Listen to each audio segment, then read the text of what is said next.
सबैलाई नमस्कार। यो भिडियोमा चाहिँ हामीले कसरी Moodle-मा गएर चाहिँ आफ्नो कोर्सहरू हेर्न सक्छौँ भनेर चाहिँ नि हामी सिक्नेछौँ। यहाँ तपाईँले कुनै पनि ब्राउजरमा जान सक्नुहुन्छ। मैले चाहिँ अहिलेको लागि Chrome-मा गएँ। त्यहाँ गएर तपाईँको Moodle-को URL अहिलेको लागि मैले एउटा Moodle-मा जान्छु lms.ecec.edu.np। यो गर्दाखेरि ECEC-को हाम्रो Moodle भयो भने यहाँ तपाईँले आफ्नो Moodle-मा जान सक्नुहुन्छ। यदि मैले पहिले लगइन गरिसकेको भए चाहिँ म गरिआएँ।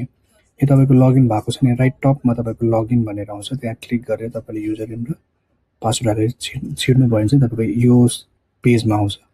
यहाँ गएर तपाईँले अब होममा होइन, ड्यासबोर्डमा होइन कि माई कोर्सेसमा जानुभयो भने you will see all the courses that you are enroll. तपाईँ जुन कोर्समा इनरोल हुनुहुन्छ त्यो कोर्समा तपाईँ जान सक्नुहुन्छ। जस्तो अहिले मेरो लागि म एउटा जस्तै चाइल्ड डेभलपमेन्टमा म जान्छु।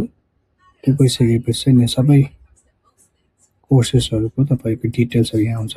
जस्तै मैले अरू कोर्समा गएँ भने पनि माई कोर्समा गएँ, त्यसरी म मानिलिउँ योमा गएँ है, चाइल्ड डेभलपमेन्टमा गएँ भने त्यहाँ पनि कोर्सेसहरू आउँछ। अनि तपाईँले के देख्न सक्नुहुन्छ भन्दाखेरि यो सबै टपिक्सहरू हो। तपाईँको जेनरल टपिक 1, टपिक 2, टपिक 3 होइन।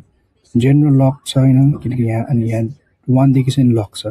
सो 1 देखि चाहिँ खुल्दैन।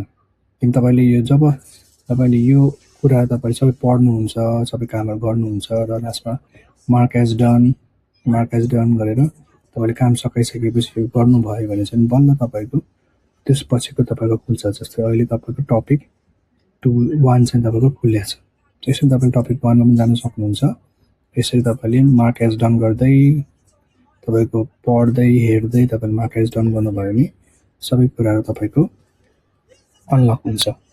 यसरी चाहिँ तपाईँले आफ्नो कोर्सेसमा तपाईँले आफ्नो सबै कन्टेन्ट्सहरू एक्सप्लोर गर्न सक्नुहुन्छ, सबै एक्टिभिटिजहरू गर्न सक्नुहुन्छ। म फेरि भन्दैछु, तपाईँले कहाँ जानु पर्यो?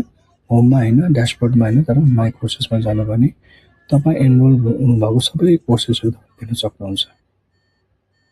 ओके, धन्यवाद।